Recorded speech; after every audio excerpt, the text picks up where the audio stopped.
بسم اللہ الرحمن الرحیم۔ میدان کربلا وحدت امت کی قتل گاہ۔ تحریر آصف محمود باسط۔ اسلام کے دور اول کی تاریخ کے بہت سے ابواب کی طرح واقعہ کربلا بھی ایک ایسا المناک باب ہے جو صدیاں گزرنے کے باوجود متضاد روایات، جذباتی کہانیوں اور بعض اوقات انتہائی مبالغہ آمیز داستانوں کی نظر ہو چکا ہے،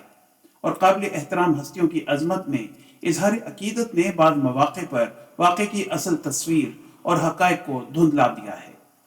اگرچہ یہ ایک نہایت دردناک اور دل خراش واقعہ تھا، مگر اصل سانحہ اس سانحے کے کرداروں کے متعلق رواج پانے والی داستانوں اور جذباتی باتوں کے دھندلکوں میں کھوسا گیا ہے۔ لیکن یہاں مارکہ کربلا کی عمومی تفصیلات میں جائے بغیر اگر اس واقعے کا ایک مختصر خاکہ قارئین کے سامنے رکھا جائے تو اس کی اصل حقیقت کو بہتر طور پر سمجھا جا سکتا ہے۔ سانحہ کربلا کی قبل از اسلام بنیادیں۔ قریش مکہ کے کئی قبائل اپنا نسب قصا بن کلاب سے جوڑتے تھے، جو ان کے 3 بیٹوں عبد الدار، عبد مناف اور عبد عزا کے ذریعے جاری رہا۔ عبد مناف اپنے والد کے بعد ان کے جانشین بنے، جبکہ روایتی اصول کے مطابق بڑا بیٹا عبد الدار وارث ہونا چاہیے تھا۔ یوں بڑے بیٹے کو جانشین بنانے کا اصول ٹوٹ گیا، لیکن یہ وصیتی فیصلہ خود قصا نے ہی اپنی وفات سے پہلے کر دیا تھا۔ عبد مناف کے کئی بیٹے تھے، جن میں نوفل، ہاشم، عبد شمس اور مطلب، جنہوں نے مکہ میں کعبہ کی تولیت میں اہم کردار ادا کرنے کے باعث شہرت پائی۔ بنو امیہ اور بنو ہاشم کی باہمی عداوت۔ قبیلے کے سردار کی وفات کے بعد اس کے سب سے بڑے بیٹے کو جانشین بنانے کا اصول ایک بار پھر اس وقت ٹوٹا جب ہاشم نے نہ صرف خود بلکہ اپنے بھائیوں کی وراثتی حقوق بھی حاصل کر لیے اور قریش کے سردار کے طور پر تسلیم کر لیے گئے۔ ہاشم کی قیادت پر ان کے بھائیوں نے تو ساتھ کیا، لیکن ان کا بھتیجا امیہ بن عبد الشمس مد مقابل کے طور پر سامنے آیا۔ تاہم امیہ کو اس بغاوت میں کوئی خاطر خواہ حمایت حاصل نہ ہو سکی، چنانچہ وہ مکہ کے علاقے سے نکل کر شام چلے گئے اور باقی زندگی وہیں بسر کی۔ ہاشم کی نسل سے ان کے بیٹے عبد المطلب پیدا ہوئے، جن کے 2 بیٹے عبداللہ اور ابو طالب تھے۔ انہی ہستیوں کی اولاد میں محمد بن عبداللہ صلی اللہ علیہ وسلم اور علی بن ابو طالب پیدا ہوئے، جبکہ دوسری طرف امیہ بن عبد الشمس کی اولاد میں حرب بن امیہ معروف ہوئے، جنہوں نے یہ وراثت اپنے بیٹے ابو سفیان بن حرب کو منتقل کی، جو کہ حضرت معاویہ رضی اللہ تعالی عنہ بن ابو سفیان کے والد تھے۔ جب یزید بن معاویہ اور حضرت حسین بن علی رضی اللہ تعالی عنہ بالمقابل آئے تو یہ محض 2 شخصیات کا تصادم نہ تھا، بلکہ اس کے پس منظر میں بنو امیہ کے لیے بنو ہاشم کی پرخاش بھی شامل تھی۔ بنو امیہ کا عروج۔ روایات کے مطابق اگرچہ ابو سفیان نے فتح مکہ کے موقع پر اسلام قبول کر لیا تھا، تاہم وہ مکہ کی سرداری کے کھو جانے پر خشمگین رہے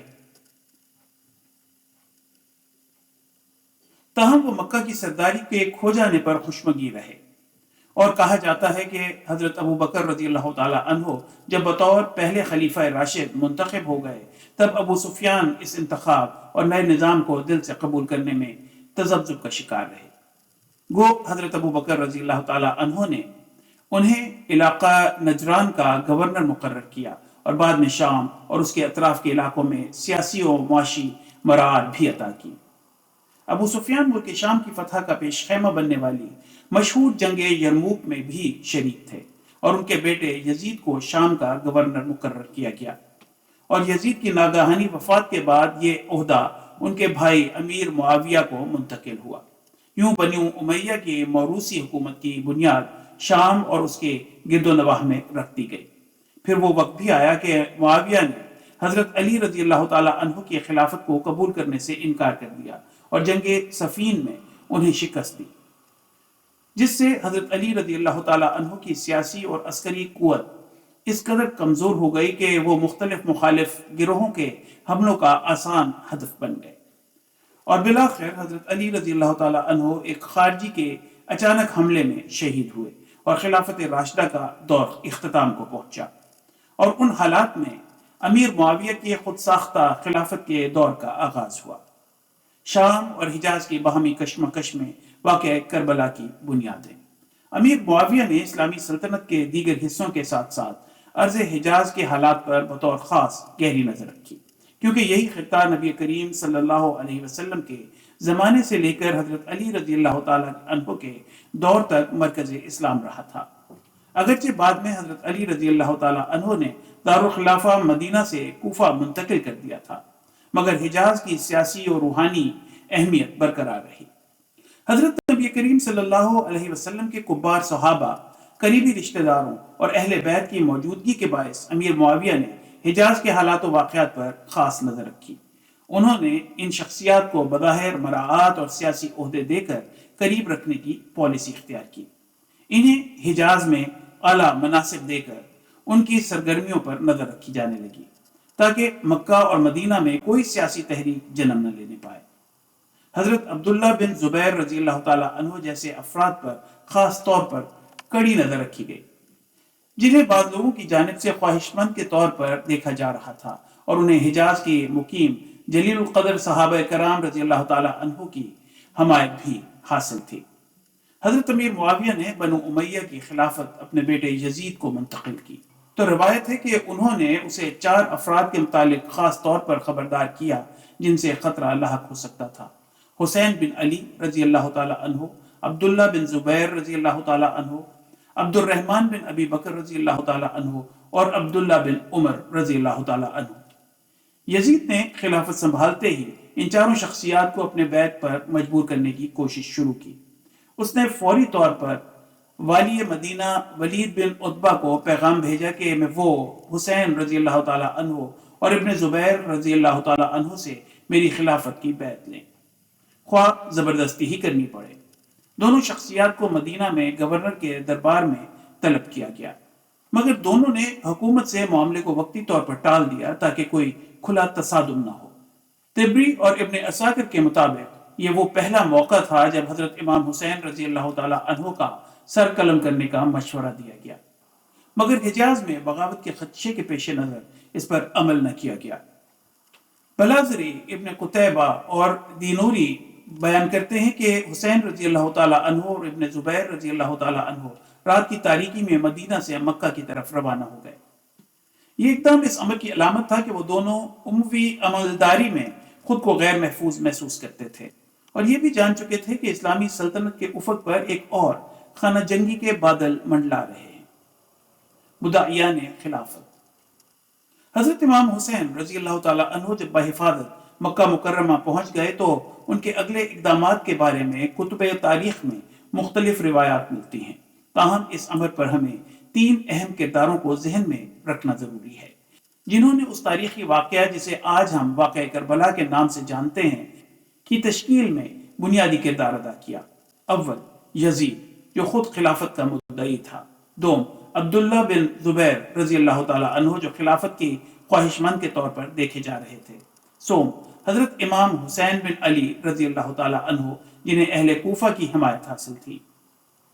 خلافت کے حصول کے لیے جاری اس سیاسی کشمکش کے کرداروں کا مزید جائزہ لیں تو یہ منظر ابھرتا ہے کہ یزید کے پاس ایک طاقتور اور منظم فوج تھی، اور حضرت عبداللہ بن زبیر رضی اللہ تعالیٰ عنہ کو خانہ کعبہ اور حجرہ اسود کی پناہ حاصل تھی، جبکہ امام حسین رضی اللہ تعالیٰ عنہ اہل کوفہ کی حمایت اور وفاداری پر پر امید تھے۔ جب امام حسین رضی اللہ تعالیٰ عنہ اپنے اہل خانہ اور قریبی ساتھیوں سمیت، جن کی تعداد 72 بتائی جاتی ہے، کوفہ کی طرف روانہ ہوئے تو راستے میں یزید کی فوج نے ان کے قافلے کو آ لیا اور انہیں کوفہ کی طرف بڑھنے اور واپس مکہ یا مدینہ جانے کی اجازت نہ دی۔ اسی سخت اور غیر یقینی صورتحال میں حضرت حسین رضی اللہ تعالیٰ عنہ نے کربلا میں قیام کا فیصلہ کیا، جہاں یہ قافلہ 2 محرم الحرام 21 ہجری کو پہنچا تھا۔ اس کے بعد جو کچھ ہوا وہ تاریخ اسلام کا ایک اندوہناک باب ہے جس کے تکلیف دہ نتائج آج تک محسوس ہوتے ہیں۔ سانحہ کربلا کے متفرق نقصانات۔ واقع کربلا کا سب سے دردناک اور دلخراش پہلو تو نواسہ رسول صلی اللہ علیہ وسلم حضرت امام حسین رضی اللہ تعالیٰ عنہ کی دردناک شہادت ہے، مگر جو پہلو اس سانحے کو اور بھی تکلیف دہ بناتا ہے وہ یہ ہے کہ یہ سانحہ دشمنان اسلام کے ہاتھوں نہیں بلکہ خود مسلمانوں کے ہاتھوں رونما ہوا۔ اور اتنا ہی کربناک پہلو یہ بھی ہے کہ اس تصادم میں شامل دونوں اطراف کے افراد یا تو خود صحابہ رضی اللہ تعالی عنہم تھے یا ان کی اگلی نسل تھی۔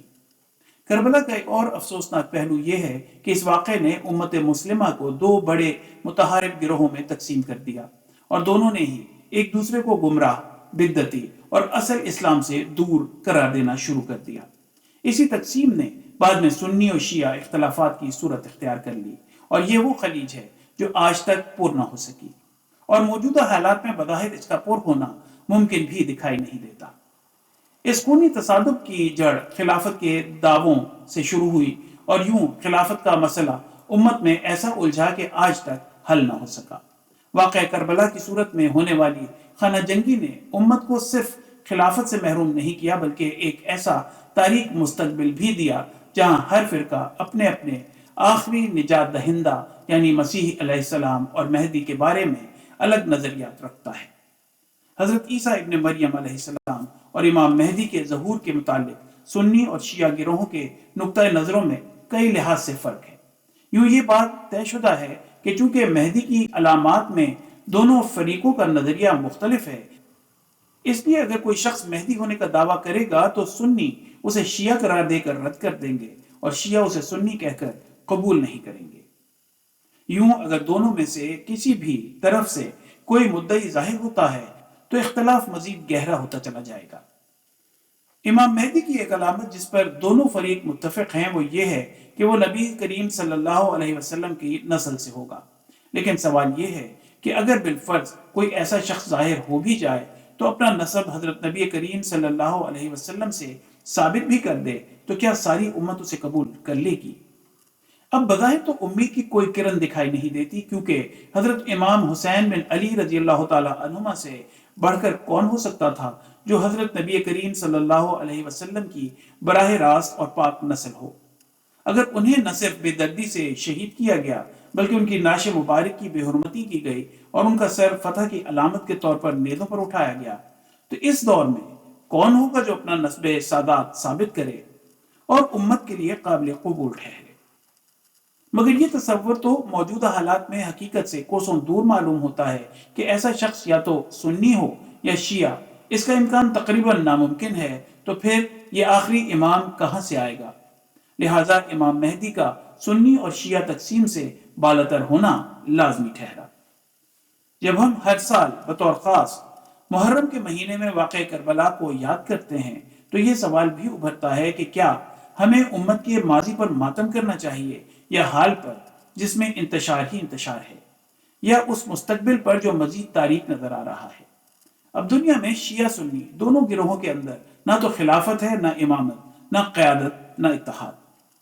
تو پھر ایک یہی سوال بنتا ہے کہ کیا ہم صرف بیٹھ کر مسلم اتحاد کے قتل پر نوحہ کریں یا اس آسمانی ہاتھ کی تلاش کریں جس پر امت مسلمہ کو پھر سے ایک کیا گیا ہے؟